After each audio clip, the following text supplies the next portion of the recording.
আরেকটা বিষয় হচ্ছে যে উনি তো একজন মুক্তিযোদ্ধা। আপনারা অনেকদিন পর ওনার প্রতি কেন আপনাদের, আপনি তো এর আগে আমরা দেখছি যে কোনো রাজনৈতিক সাথে আপনি জড়িত ছিলেন না, এখন আপনি রাজনীতি, ওনাকে কেন সমর্থনটা জানাইছেন? আমরা আমাদের সংগঠনটা হচ্ছে অরাজনৈতিক সংগঠন। আমাদের অরাজনৈতিক সংগঠন আমাদের কেউ কোনোদিন ডাকে নাই যে তোমরা আসো বসো, কিন্তু মনিরুল হক চৌধুরী উনি নমিনেশন পাওয়ার আগে উনি আমাদের ডাককে আমাদের নিয়ে একটা মত বিনিময় সভা করছে যে তোমাদের এই সমস্যা তোমাদের আগেই আমার দরকার ছিল, কিন্তু আমি তোমাদের খুঁজে পাই নাই।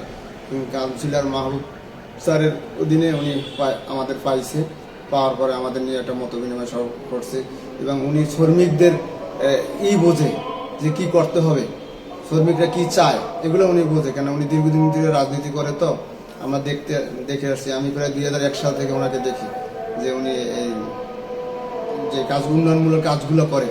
কেন আমি বিয়ে করছি কোদালিয়া রশিদ ইঞ্জিনিয়ার বাড়ি, তো আমার শ্বশুরবাড়ি ওখানে, আমার শ্বশুরও বিএমপি করতো, ওখান থেকেই আমি হ্যাঁকে চিনি। এর 12 বাড়িতে আমি কয়েকবার গেছি 2001-এ বিয়ের দিকে, মানে ওখান থেকেই হ্যাঁকে আমি অন্তর থেকে ভালোবাসি। যাক, এখন যদি উনি আগামীকাল নির্বাচন, এই নির্বাচনের মধ্যে দিয়ে উনি যদি জয়ী হয়, আপনি কি মনে করেন যে উনি যে আপনাদেরকে যে আশ্বাস দিছে আপনাদের সমস্যার সমাধানের, এটি বাস্তবায়ন করবে? ইনশাল্লাহ উনি 100% এগুলা, উনি যাকে কথা দেয় উনি সে কথা রাখে। আমি যতটুকু দেখছি উনি মানুষকে কাজ দিয়ে দেখিয়ে দেয় বা কাজ করিয়ে দেখিয়ে দেয় যে উনি পারে। কেন উনি ওই অঞ্চলের সদর দক্ষিণে এমন কোনো অল্লি গলি রাস্তাঘাট নাই যে উনি পাকা না করছে বা উনি কোনো কাজ বাকি রাখছে।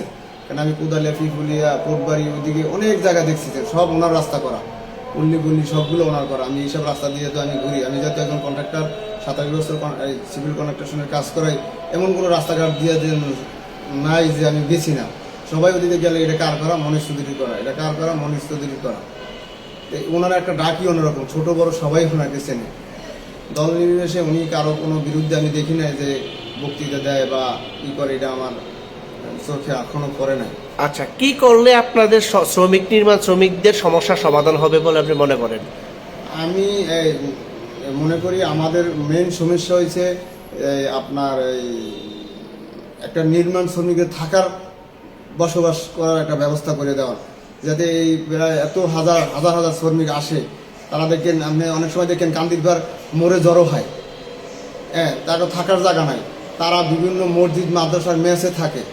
এগুলা সমাধানের জন্য আমরা একটা সরকারি একটা জায়গা, যে কোনো জায়গায় হোক, এবার কান্দিরবাড়ের দিকে হোক, বিশ্ব রোডের দিকে, যেখানেই হোক, একটা সরকারি জায়গা যদি আমাদের লিজ দেওয়া হয়, ওই জায়গায় যদি আমরা একটা নির্মাণ টাওয়ারের মতো করতে পারি, ঘর হোক, টিন শেড হোক আর যাই হোক, দেখেন এখানে তারা নিজ যেন ওই জায়গায় একটা পরিচিত হয় যে এটা একটা নির্মাণ টাওয়ার, বা এই জায়গায় গেলে নির্মাণ শ্রমিক পাওয়া যাবে।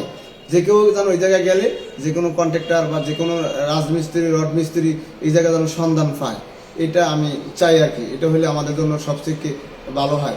আর একটা হয়েছে, যারা নির্মাণ শ্রমিক কাজ করবে, ওদের যে আইডি কার্ডটা থাকবে, এটা যেন শক্তিশালী হয়, যেন এটা দেখলে যেন মানুষ মনে করে যে না, ও একজন নির্মাণ শ্রমিক, তাকে ঠকানো যাবে না, এটা আমি আশা করি।